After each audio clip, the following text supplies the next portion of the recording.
Group 4 சிலபஸில் தமிழில் 7வது பகுதி திருக்குறள் 20 அதிகாரங்கள் கொடுத்துருப்பாங்க. 16 முடிச்சிட்டோம். 17வது அதிகாரமான பண்புடைமை அதிகாரத்தை தான் பார்க்க போகிறோம். பண்புடைமை அதிகாரம் எங்கே இருக்குது அப்படின்னு பார்த்தோம்னா, பழைய தமிழ் புத்தகத்தில் 8ஆம் வகுப்பு 3ஆம் பருவம் அதில் தொடக்கத்திலே இந்த திருக்குறள் தான் கொடுத்துருப்பாங்க. பண்புடைமை அதிகாரம் பொருட்பாலில் ஒளிபியலில் குடியியல் அப்படிங்கிற பிரிவின் கீழே தான் இந்த பண்புடைமை அதிகாரம் இருக்கிறது. பண்புடைமை, பண்பு கூட்டல் உடைமை, பண்பை உடைமையாக கொள்ளுதல். பண்பு அப்படிங்கிறது இங்கே நல்ல பண்பை மட்டும்தான் குறிக்குது. நல்ல பண்புடையவர்களை தான் பண்புடையவர்கள் அப்படின்னு நம்ம சொல்கிறோம். முதல் குறள், என் பதத்தால் அப்படின்னா என்னது? எளிமையாக இருக்கிறது. எய்தல் இருத்தல். எளிதென்ப, எளிது கூட்டல் என்ப. யார் மாட்டும்னா யாரிடத்துலையும். பண்புடைமை என்னும் வழக்கு. அப்போ பண்புடைமை என்று சொல்லக்கூடிய வழக்கு அப்படின்னா இங்கே நல்ல நெறி. பண்புடைமை அப்படிங்கிற நல்ல நெறியை எப்படி அடையலாம் அப்படின்னா, எளிமையாக இருக்க வேண்டும். யாரிடத்திலும் எளிமையாக இருந்தால் இந்த பண்புடைமை அப்படிங்கிற வழக்கை அடைவது எளிது. அப்போது யார்கிட்டனாலும் எளிமையாக பழகணும்னா பண்புடைமை நம்மளை சீக்கிரம் வந்து சேர்ந்துடும். நம்ம பண்புடையவர்களாக ஆயிடலாம். அப்போ எல்லாராலும் பழகக்கூடிய ஒரு ஆளாக நல்ல பண்புடையவராக நம்ம இருக்கணும். அடுத்தும் அதே தான், பண்புடைமை என்னும் வழக்கு. ஆனால் இங்கே 2 விஷயம் சொல்லியிருக்காங்க. ஒன்று அன்புடைமை, இன்னொன்று ஆன்ற குடிப்பிறத்தல். இவ்விரண்டும், இந்த ரெண்டும் தான் என்னது? பண்புடைமை என்னும் வழக்கு. பண்புடைமை அப்படிங்கிற நல்ல நெறி என்ன? 2 தான். ஒன்று வந்து அன்புடையவராக இருக்கணும் முதல்ல. இரண்டாவது வந்து என்னது? ஆன்ற குடிப்பிறத்தல்.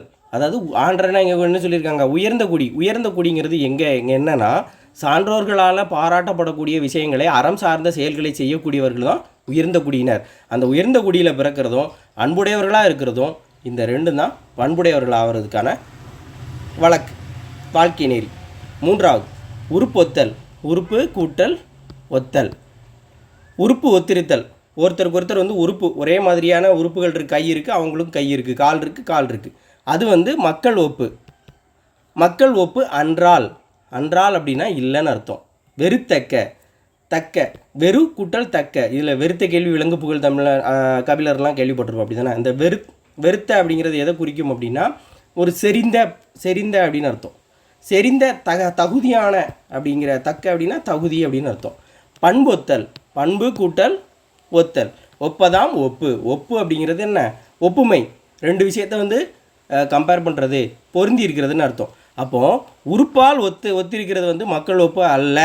அதாவது மக்கள் ஒரே மாதிரி இருக்காங்க அப்படிங்கிறது வந்து இந்த கை கால் ஒரே மாதிரி இருக்கிறதோ, கால் இருக்கிறதோ, தலை இருக்கிறதோ, இப்படி உறுப்பெல்லாம் 2 பேருக்கு இருக்கிறதுனால 2 பேரும் வந்து சமமாக கருதப்பட மாட்டாங்க. சரியத்தக்க தகுதியுடைய பண்பால் ஒத்திருக்கிறது தான் உண்மையான ஒப்புமை அப்படின்னு வள்ளுவர் சொல்கிறார். அப்போ மக்கள்னு நம்ம யாரை சொல்லுவோம் அப்படின்னா, பண்பால் 2 பேர் வந்து ஒன்றா இருக்கும்போது அவங்கள வந்து பண்புடைய மக்கள் அப்படின்னு ஒத்திருக்காங்க, ஒருத்தர் ஒத்திருக்காங்க அப்படின்னு எதை சொல்லுவோம்? பண்பை வச்சு தான் சொல்லணும். உடும்பால் ஒத்திருத்தல் வந்து மக்கள் ஒப்புமை கிடையாது. பொருந்தத்தக்க பண்பால் ஒத்திருத்ததே மக்களாக கொள்ளக்கூடிய ஒப்புமை அப்படின்னு சொல்கிறார். 2 மக்களை கம்பேர் பண்ணி பார்க்கணும் அப்படின்னா, இரண்டு பேரை கம்பேர் பண்ணி பார்க்கணும், அவங்களுடைய பண்புகளை தான் ஒருத்தர் ஒப்புமைப்படுத்தி பார்க்கணும் அப்படின்னு வள்ளுவர் சொல்கிறார். அடுத்து நயன் கூட்டல் ஓடு. நன்றி புரிந்த பயன் உடையார் பண்பு பாராட்டும் உலகு. இப்போ நயன் அப்படிங்கிறது என்ன? நயன் அப்படிங்கிறது நீதி, நேர்மை அப்படிங்கிற பொருளில் வரும். அதான் நயன். நன்றிங்கிறது என்னது? உதவி என்ன சொல்லுவோம்? அறம் அப்படின்னு சொல்லுவோம். ஸோ இந்த நேர்மையும் அறத்தையும் புரிந்த பயனுடையவர்களுடைய பண்பை பாராட்டும் உலகு.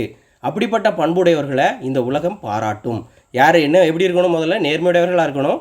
இரண்டாவது, அடுத்தவங்களுக்கு நன்றி செய்கிறவர்களா, அறத்தை செய்கிறவர்களா, பிறருக்கு ஒரு பயனுடையவர்களாக இருக்கக்கூடியவர்களுடைய பண்பை இந்த உலகமே என்ன செய்யும்? அந்த பண்பாளரை உலகமே பாராட்டும் அப்படின்னு வள்ளுவர் சொல்கிறார். நகை உள்ளும். இன்னாது இகழ்ச்சி. பகை உள்ளும். பண்புல பாடறிவார் மாட்டு.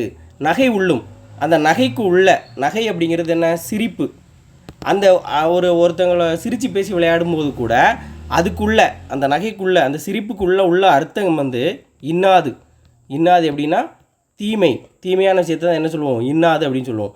இகழ்ச்சி அப்படின்னா அடுத்தவங்களை இகழ்கிறது. அப்போது அடுத்தவங்களை இகழ்ந்து அதன் மூலமாக ஒரு சிரிப்பு வருது அப்படின்னா அது வந்து தீமையை தான் தரும். விளையாட்டாக கூட அடுத்தவங்க மனசை புண்படுத்துகிற மாதிரி அந்த விளையாட்டு இருந்துச்சு, சிரிப்பு இருந்துச்சு அப்படின்னா அது ரொம்ப தவறான ஒரு விஷயம். பகை உள்ளும் பண்புள்ள பாட அறிவார் மாட்டு.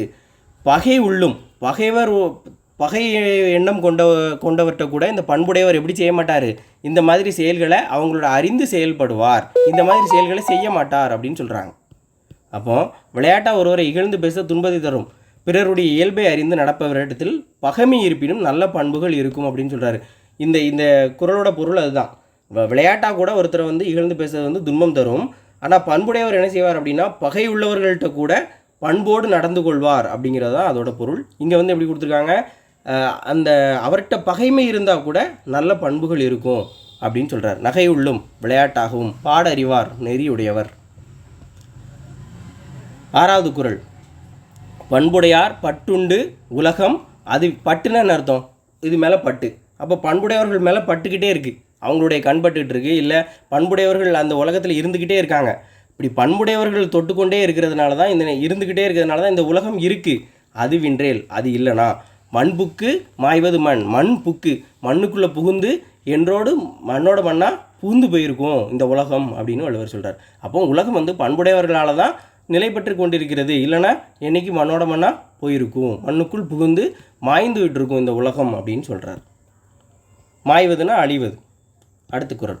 அறம் போலும் கூர்மையர் ஏனும் மரம் போல்வர் மக்கட்பண்பு இல்லாதவர். அறம் அப்படிங்கிறது அந்த இரும்பையே தேய்க்கக்கூடிய ஒரு கூர்மையான கருவி தான் இந்த அறம். அப்போ அறம் போல் கூர்மையான ஒரு ஆளாக இருந்தால் கூட, அறிவுடையவர்களாக இருந்தால் கூட, ஓரறிவுடைய மரம் போன்ற மக்கள் பண்பு இல்லாதவர் என்ன சொல்லுவோம், மரம் போன்றவர் தான். மக்கள் பண்பு அவர்கிட்ட இல்லை அப்படின்னா அவர் அறம் போல் கூர்மையாக இருந்தாலும் அறிவுடையவனாக இருந்தாலும் அவர் ஓரறிவுடைய மரமாக தான் கருதப்படுவார்.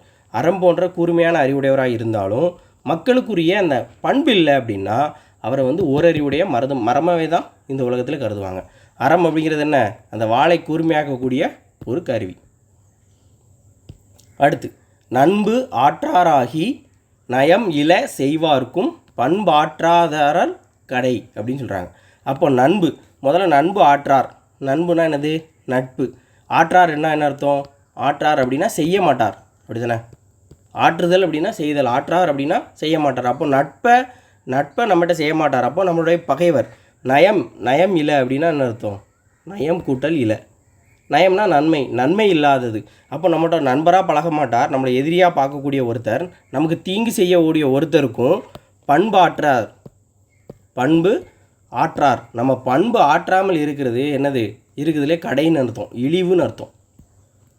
அப்போது நம்மளுடைய பகைவராக இருந்தாலும் அவங்ககிட்ட பண்போடு நடந்து கொள்ளணும் அப்படிங்கிறது தான் இந்த திருக்குறளுடைய பொருள்.